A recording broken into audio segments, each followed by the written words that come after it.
오늘 하나님 말씀을 보도록 하겠습니다. 14절부터 20절까지 하겠습니다. 또 내가 보니 흰 구름이 있고 구름 위에 인자와 같은 이가 앉으셨는데 그 머리에는 금면류관이 있고 손에는 예리한 낫을 가졌더라.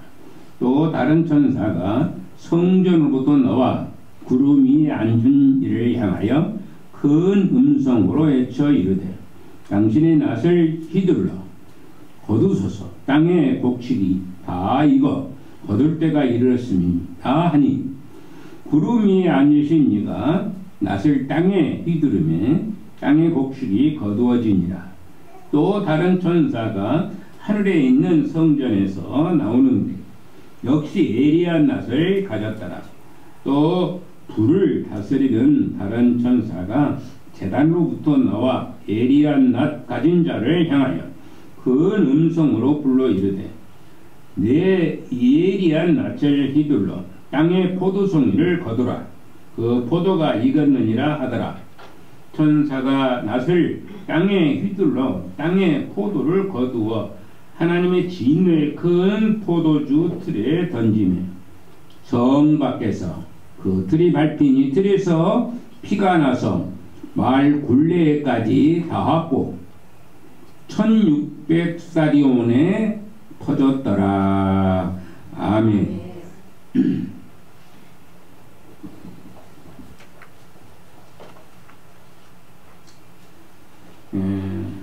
어느 시대를 보면은 아마 시대가 마지막 도로 이렇게 달려가고 있다 이렇게 볼 수 있습니다. 세계 정세를 보더라도 그런 모습은 미국도 이렇게 보면은 트럼프가 대통령이 된 후에 관세를 엄청나게 붙여버리니까 못 사는 나라들은 더 힘들어하고 또 우리나라도 20%나 25% 정도나 이 관세를 붙여버린다고 그랬습니다.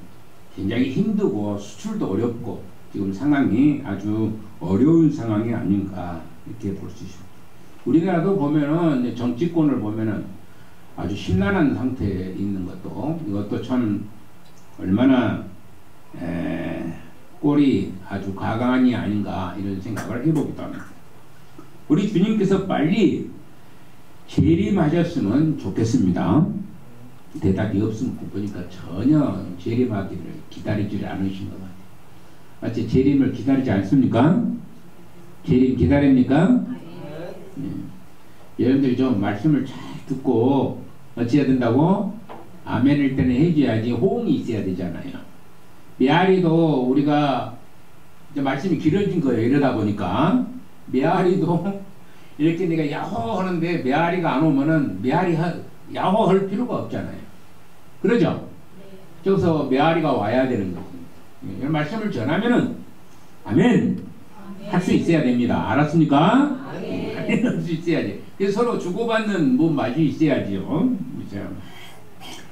그때는 우리 주님이 재림하실 때는 참으로 평안이 넘치고 또 아픈 것, 힘든 것, 슬픔이나 괴로움, 고통이나 압박 사라지게 되고 또 이제 기쁜 일만 즐거운 일들만 계속 일어나게 된다는 것을 여러분들이 생각을 하시면서 이 재림이 곧 오시기를 학수고대할 수 있어야 된다 그런 말씀을 드립니다.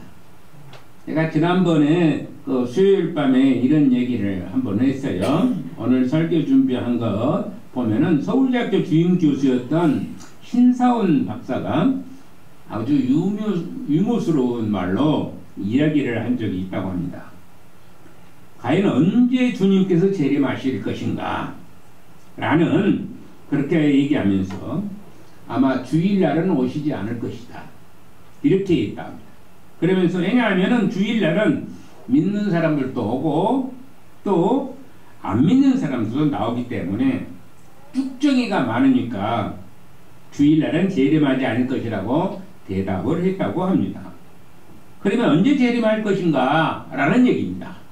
언제 재림할 것인가 하는데 그 대답 속에서 이제 말하는데 아마도 수요일 밤에 재림하시겠다 이렇게 생각했다. 이 수요일밤에지는 가장 적합할 것이라 이렇게 말씀을 했다고 합니다. 내가 들어본 적이 없어서 어느 글에서 나오는 얘기를 지금 여러분들에게 나눠주고 있습니다. 그것은 수요일밤은 이 쭉저기가 아닌 진짜 알곡신자만 나오기 때문이라는 얘기죠. 더구나 이제 그런데 이 그날도 어떻게 되냐면은 비가 오거나 눈이 올 때에 이제 예수님이 재림하시다 이렇게 생각합니다. 예배당에 나와서 예배를 드릴 수 있는 그 시간에 근데 눈이나 비가 올 때에는 성도들이 다 빠진다. 예. 빠지는 것 때문에 그때 재림할 것 같다라고 얘기를 했다라고 이렇게 유머스럽게 얘기를 했다고 그럽니다. 이런 얘기는 솔직히 사실 믿을 것은 못 됩니다. 그러나 우리가 우리 마음속에 다시 한번 생각해 볼 수 있는 그 기회도 줄 수 있는 그런 것이라고 말씀할 수 있습니다. 우리나라 성도들이 거의 요즘에는 주일날도 한 번만 딱 드리고 말아버립니다. 그래도 우리 교회는 그래도 어쩌다 보니까 어떻게 해서라도 일부러 2부로 이렇게 나눠서 드리고는 있지만 어느 교회는 딸랑 한 번만 드리고 끝나는 교회들이 엄청나게 많습니다. 코로나 시대가 지난 뒤로는 이런 예배 형식으로 뒤바뀌어져 버리고 말아버리고 참 우리가 생각해 볼 수 있는 것은 이런 솔직한 말 믿은 것은 못 되지만 그래도 우리 믿음의 사람들이 믿음을 좀 철저히 가져야 되지 않겠느냐라는 그런 마음이기도 하는 것입니다. 우리가 정말로 마지막을 살아가는 가운데에 있어서 점점점 다가오는 주님의 재림 때에 거둬들일 수 있는 추수는 크게 두 가지로 오늘 본문에서 얘기를 하고 있습니다. 두 가지로 나누고 있는데 그것은 곡식 추수와 포도 추수라고 나누어서 얘기를 합니다. 물론 전체적으로 보면은 한 가지의 추수라고는 할 수 있겠지만은 곡식 추수, 즉 알곡 추수와 같은 참성도들이 있을 것이고 또 축적이나 악인들의 추수를 가리켜서 포도 추수라고 하는 것임을 말씀하고 있다고 이렇게 생각해 보게 되는 것입니다. 어떤 의미에서 볼 때 마지막 성경인 이 계시록을 강해한다는 것이 굉장히 쉽지가 않습니다. 쉽지 않는데 사실 오늘 본문을 어떻게 해석하는 건가도 극히 어려운 문제이기도 합니다. 까딱 잘못 알아가는 이 본문을 잘못 해석해서는 이단이라는 그런 이제 칭호가 붙을 수 있기 때문이기도 하는 것이죠. 그러나 더 어려운 것은 요한이 살았던 시대와 오늘 21세기를 살고 있는 시대가 너무나 격차가 심한 것이죠. 격차가 엄청나게 심한 것. 그래서 갭이 있다는 게 2000년 이상의 그거는 엄청난 갭이 있어서 이제 그 시대 사람들과 오늘 시대가 전혀 다르기 때문에 어려운 가운데 있다. 이렇게 생각하지 않을 수가 없는 것입니다. 그럼에도 불구하고 우리가 요한서도가 주는 계시의 말씀을 드려야 합니다. 요한서도가 그냥 적어놓은 것이 아니라 오고 오는 모든 세대들에게 이 말씀을 증거를 하고 있는 것을 볼 수가 있는 것입니다. 왜냐하면 계시록의 말씀은 마지막 시대에 살아가는 우리에게 가장 중요한 통찰력을 주는 것이기 때문인 겁니다. 그래서 저는 어찌하든 간에 이제 목회를 마무리하면서 이 계시록에 있는 말씀을 꼭 전해야 되겠다고 마음 먹고 지금까지 이렇게 쭉 이제 강의를 해왔고 앞으로도 그 일을 계속 이어가게 될 것입니다. 여러분들이 듣지 아니하면 안 되는 말씀 꼭 들으심으로 승리의 삶을 살으시기를 부탁을 드리는 것입니다. 말씀을 잘 듣고 이 말씀대로 살아야 되겠다고 하는 생각을 가지셔야 된다라는 얘기입니다. 도처에 환난과 핍박의 먹구름이 피어오르고 있는데 그 암울한 세상과는 또 다르게 사도 요한의 환상 속에서 흰 구름이 피어오르고 있는 모습을 볼 수가 있습니다. 그 흰 구름의 배경으로 먹구름과는 대조적으로 빛 가운데로 오시는 분이 있다라고 얘기를 합니다. 그분은 분명히 우리의 구원자여 생명이 되신 예수 그리스도이시며 우리의 왕이 되시는 분이십니다.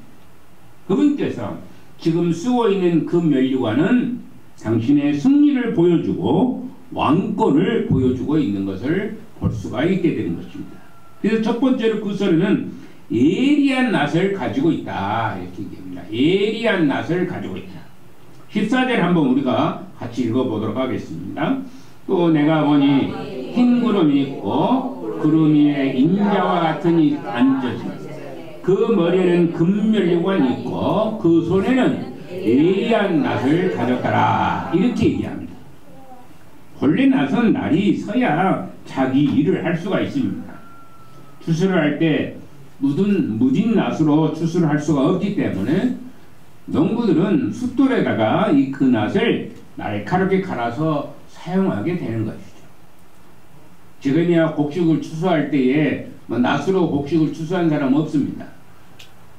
어렸을 때는 낫으로 아버님하고 같이 이제 낫으로 이렇게 꼭 토요일날은 잡혀가지고 이제 어쩔 수 없이 이제 낫으로 그 토요일날 잡아요 아버지가.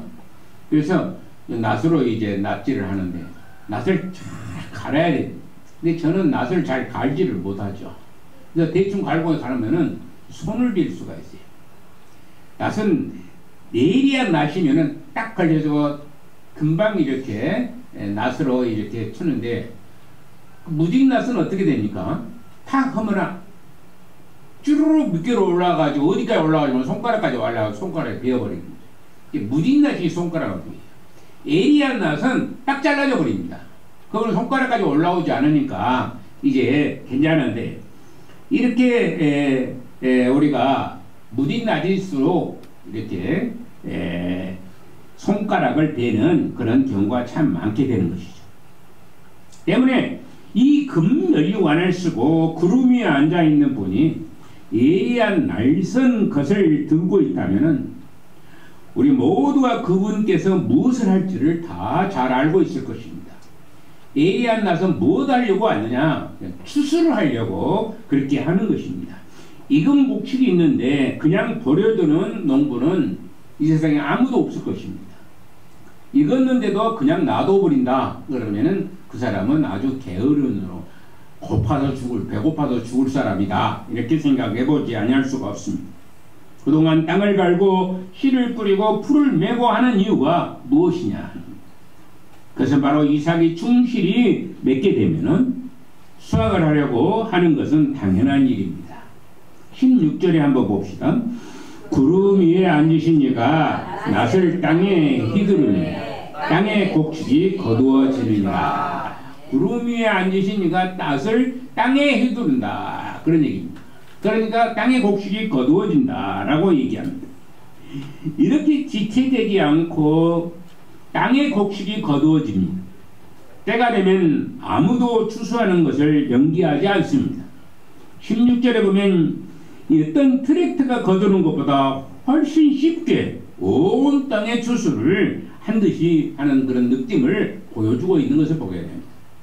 17절에 보면은 한번 봅시다. 또 다른 천사가 하늘에 있는 청전에서 나오는데 역시 예리한 낫을 가졌더라 이렇게 얘기합니다. 또 다른 천사가 나타나고 있는 것입니다. 실제 우리는 천사에 대해서 별로 알지도 못하고 생각을 별로 안 합니다. 우리나라 사람들은. 그러나 유대인들은 달라요. 성경에 보면은 천사에 대해서 굉장히 많이 나온 것을 볼 수 있습니다. 굉장한 관심을 가지고 있는 것이 유대인들은 천사에 대해서 굉장한 관심을 많이 가지고 있습니다. 어떤 사람은 천사를 경배하기까지 한다고 그런 경우도 있는 것을 보게 됩니다. 문학 천사를 내세우니까 예수님을 가리켜서 뭐라고 하냐면 천사보다 탁월한 분이시라고 강조하는 그런 경우도 있는 것을 볼 수가 있습니다. 천사보다 탁월한 것이요 월등하다는 것입니다. 비교가 되지 않는다는 얘기입니다. 18절 보면은 또 한 천사가 나와서 큰 음성으로 소리를 치고 있는 것을 봅니다. 그 제단으로부터 나왔다고 얘기하는 것이 18절 얘기입니다. 한번 18절 봅시다.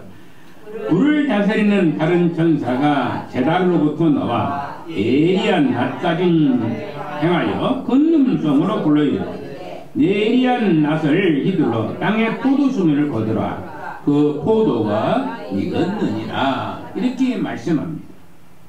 낫을 휘둘러서 단칼에 모든 포도를 다 수확해 해서 포도주 틀에 던졌다고 얘기합니다. 이것은 하나님이 진노의 포도주를 틀에 불리고 있지.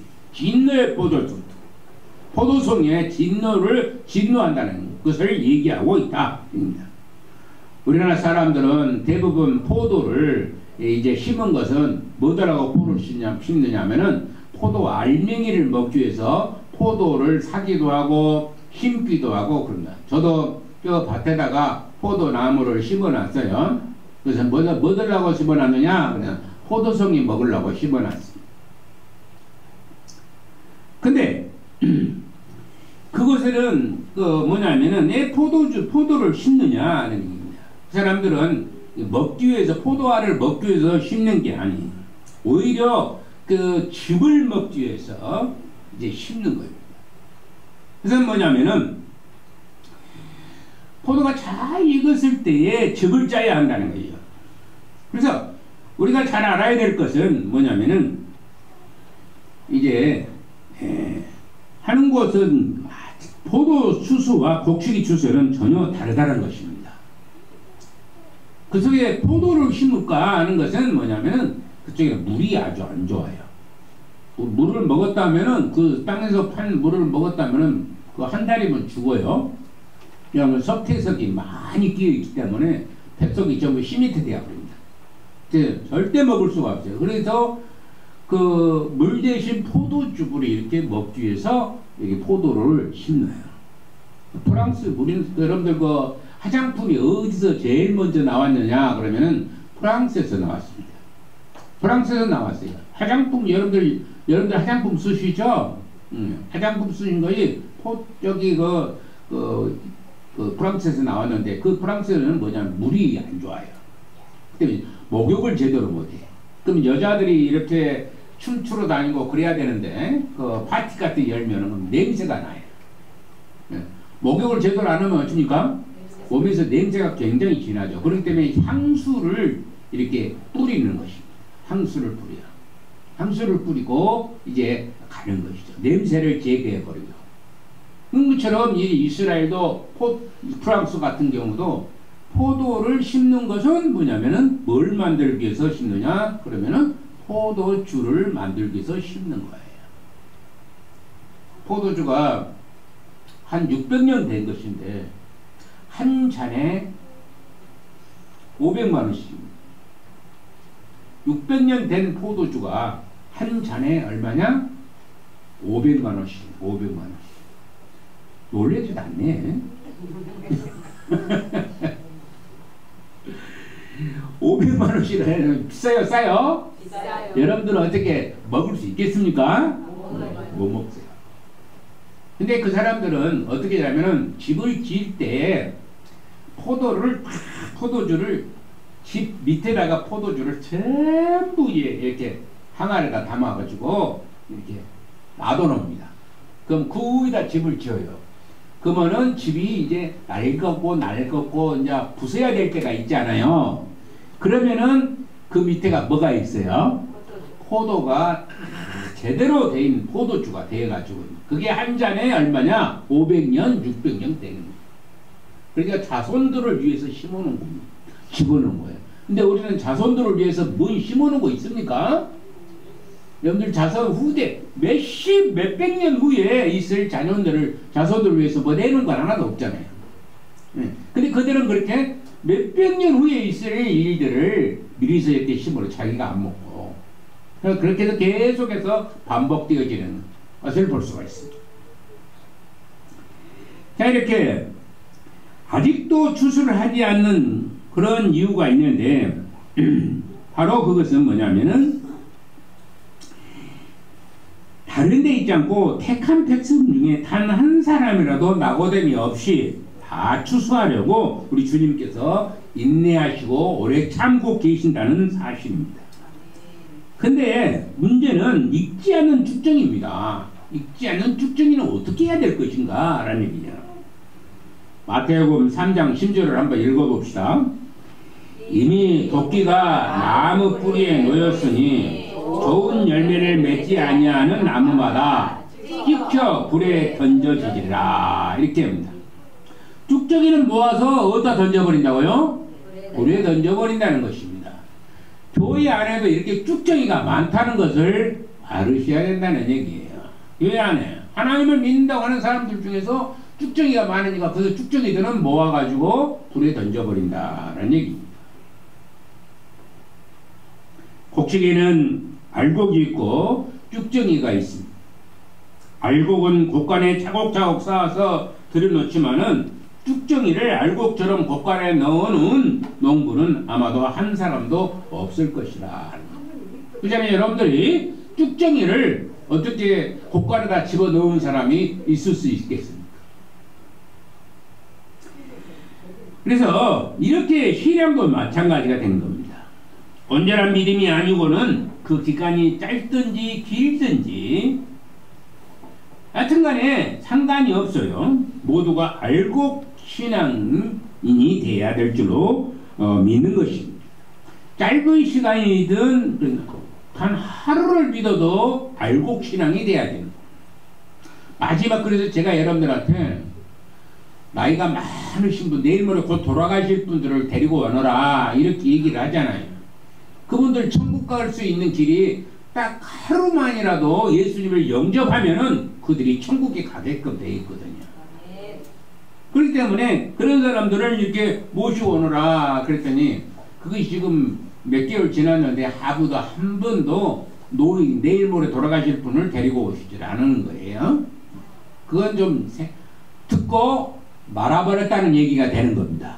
염자 한 귀로 듣고 한 귀로 흘러버리면 아무 소용이 없어요. 한 귀로 듣고 어디다 심어놓으라고 그랬어요? 가슴에 심어놓아야 되는 겁니다. 가슴에 심어놔야 되는데 한 귀로 듣고 흘러버리니까 그 가서 만나도 말하지 않았어요. 그런데 마지막 그 시간을 하나님을 믿고 그 알곡으로 바꿔줄 수 있도록 쭉정이가 알곡으로 바꿔줄 수 있도록 이렇게 해야 되는 것입니다. 아무리 오래 믿는다고 할지라도 쭉정이 신앙은 구원에 이를 수가 없습니다. 수십 년 동안 신앙생활을 했다고 할지라도 그건 쭉정이 신앙이라 할 것 같으면 그건 구원에 이를 수가 없다는 것입니다. 두 번째로 죽을 자는 구유는 두 단계로 위쪽 틀에다 저절로 나오는 단계와 많은 사람들이 올라가 밟아서 집이 흥건히 나오는 단계로 나누고 듭니다. 그런데 20절에 보면은 뭐라고 얘기합니까? 한번 읽어봅시다. 성 밖에서 그 틀이 밟히니 틀에서 피가 나서 마을 굴레까지 닿았고 1600스타디온에 퍼졌더라. 이렇게 얘기합니다. 정말로 그 알기 어려운 말들이죠. 그냥 생각하면은 이렇게 포도주를 넣는 통이 성 밖에서 밟힌다고 말씀하고 있습니다. 이스라엘 백성들은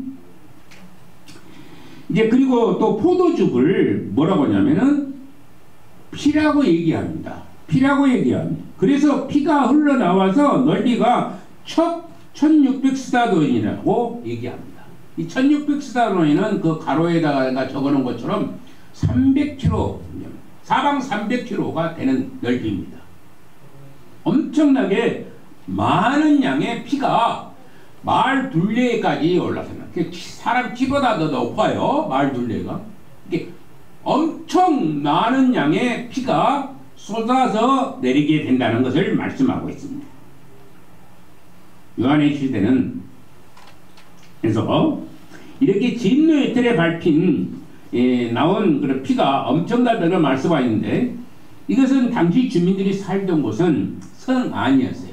성 안에서 살았는데 성 밖으로 쫓겨나서 집 밟히는 피가 홍곤히 적셨다는 그런 말입니다. 진노전이고 멸시와 모욕을 당하는 것을 말씀하고 있는 것입니다.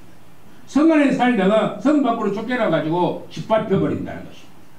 이걸 얘기한 거예요. 이 포도 알맹이 하나하나가 사람인 거예요. 사람으로 얘기하면서 그것을 짓밟아버린다는 것입니다.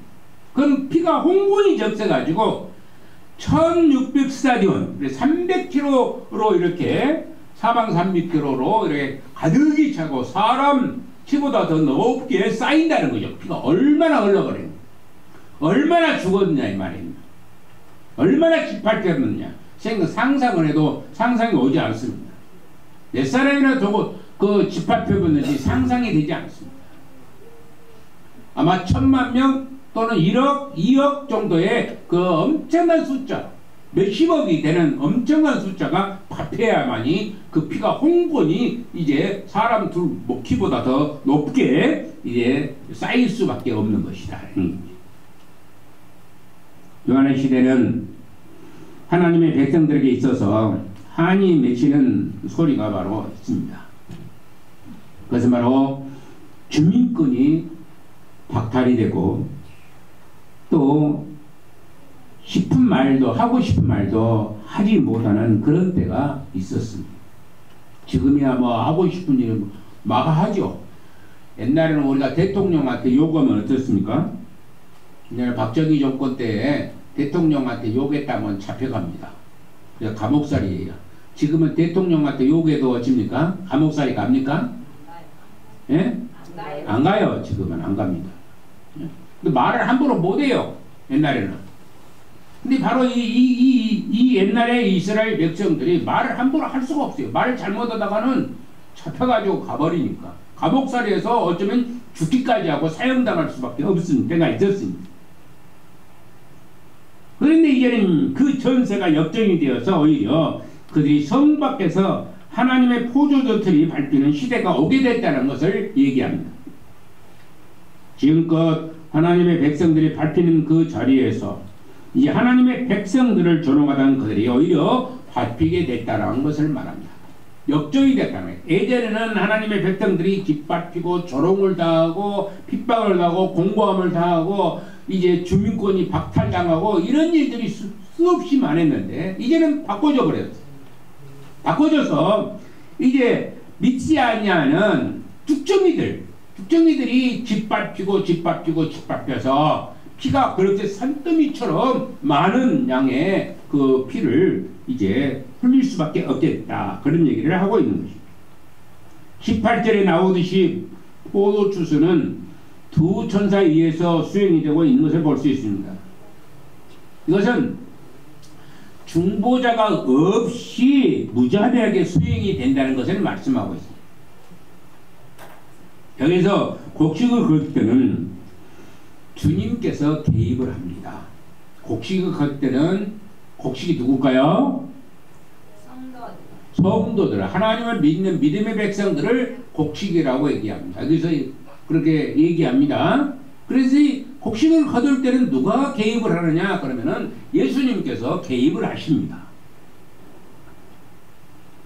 그런데 이 예수님 안 믿는 자들에게는 예수님 없이 거두어져 버리는 것이죠. 그래서 무자비하게 이제 짓밟히고 말아버린다는 것을 말씀하고 있습니다. 왜냐하면 믿는 자나 안 믿는 자나 모두가 죄를 지은 것은 두말 없이 다 죄를 다 지었어요. 하나님 믿는 사람이든 안 믿는 사람이든 죄를 안 지은 사람이 아무도 없다는 것입니다. 그런데 하나님의 백성들은 예수님의 중보로 인해서 구원의 대상임을 밝히고 있고 불신단에게는 우리 주님께서 중보를 하지 아니함을 밝히고 있다. 우리 주님께서 손을 대지 않아도 천사들이 싹 낫으로 베어버려 가지고 어떻게 하느냐? 짓밟아 버린다는 것입니다. 짓밟아 버린다. 아무리 떠들어봤자 예수님이 계시지 않는 곳은 구원이 있을 수가 없습니다. 세상에 많은 사람들이 자기들은 천국에 간다고 얘기하고 내가 무슨 죄가 있까니 지옥에 간답니까? 라고 얘기합니다. 그러나 아무리 그들이 큰소리를 치고 애쳐본들 그들은 구원에 이를 수가 없습니다. 그래서 기독교만 세상 사람들이 보기를 뭐라고 얘기하면 너희들은 왜 너희들에게만 구원이 있다라고 독선적으로 얘기하느냐 그러면. 그런데 사실은 진리는 하나밖에 없습니다. 진리가 두 개일 수가 없어요. 진리는 하나밖에 없기 때문에 온 세상에 많은 신이 있더라도 진짜 신은 한 분이신 하나님 여호와 하나님밖에 없고 우리 주 예수 그리스도이신 하나님밖에 없다는 것입니다. 그렇기 때문에 참 진리이신 예수님을 믿는 사람만이 바로 예수님께서 중보해 주셔서 안위해 주셔서 보호해 주셔서 창고에다가 이렇게 넣어놓은 알곡들이 된다는 것을 말씀하고 있습니다. 오직 진정한 교회만이 구원이 있습니다. 세상에 많은 교회들이 있습니다. 엄청난 교회들이 자기 나름대로의 교회를 가지고 있습니다. 하나님께서는 교회를 통해서 많은 사람들에게 복음을 전하고 여기 하시고 많은 사람들을 추수하게 하고 사람들을 모이게 하십니다. 아무리 교회가 많더라도 하나님의 복음이 진정으로 성경에서 말씀하시는 하나님의 복음이 증거되지 아니하는 것은 결국에는 그들은 포도송이가 추수를 받는 것처럼 완전히 휘밟혀서 피가 흥건히 채워질 수밖에 없다는 것을 얘기하고 있는 것입니다. 여기에 부름을 받은 자들은 결국에는 완전한 심판을 받게 될 것입니다. 마지막 심판이 다가오면은 하나님의 원수들이 성 밖에서 짓밟힐 것을 말하고 있는 것입니다. 십자가에서 흘러나오는 하나님의 은혜를 거부한 자들이 받을 것이라는 사실입니다. 이것이 심판입니다.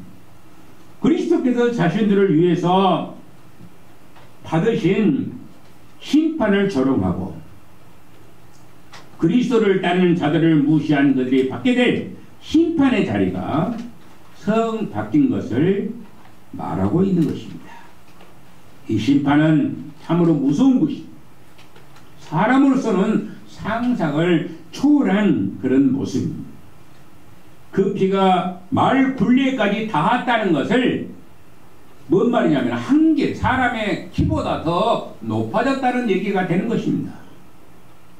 우리가 보면은 말 굴레를 잡고 있죠. 그럼 어떻게 하면 손을 들어서 잡아요. 그래서 거기까지 올랐다는 것은 사람 키보다 더 한길보다 높다는 것이 엄청난 피가 쏟아지게 된다는 것을 말씀하고 있는 것입니다. 그래서 이 높이의 피가 1600 스타디온 즉 사방 300km의 넓이로 가득 채워진다는 말씀이 되는 것입니다. 이것을 보면 얼마나 많은 사람들의 피가 흘렸는지를 짐작하게 할 수도 있는 것입니다. 아까도 얘기했던 것처럼 몇억 명이 이제 죽어야만이 그 피를 그 정도의 피가 흘려지게 된다는 것을 말씀하는 것입니다. 이 1600 스타디온은 팔레스타인 땅의 길이와 같다고 하는 사람들이 있습니다. 그렇다면 이 표현은 세계 전체의 심판이 미칠 것을 말씀하는 상징적인 표현이라고 얘기하고 있는 것입니다. 얘기할 수가 있는 것이죠. 상징적인 표현이죠. 전 세계를 심판하신다는 것입니다. 쭉정이들을 다 골라내서 성 밖으로 내몰며 그들을 짓밟아 버리게 된다는 것을 말씀할 수 있는 것입니다. 이 심판은 누구도 피할 수가 없을 것입니다. 하나님의 진노의 포도주 틀에 밟힐 것은 기정사실입니다. 이 심판은 세상에 누구도 피하여 가지 못하게 됩니다. 철저한 심판만이 기다리고 있는 것입니다. 오늘날 교회는 아무나 적당히 들어올 수도 있고 나갈 수도 있습니다. 그러나 그 진노의 날에는 그 집합힘으로부터 단 한 명도 벗어날 수가 없습니다. 오늘 교회는 자기가 오고 싶으면 오고 나가고 싶으면 나가는 시대 속에서 살고 있습니다. 그러나 그날에는 누구도 마음대로 들어오고 나갈 수가 없습니다. 한 명도 단 한 명도 벗어날 수가 없다는 것입니다. 이것은 최후의 심판이요 온전한 심판이기 때문인 것입니다.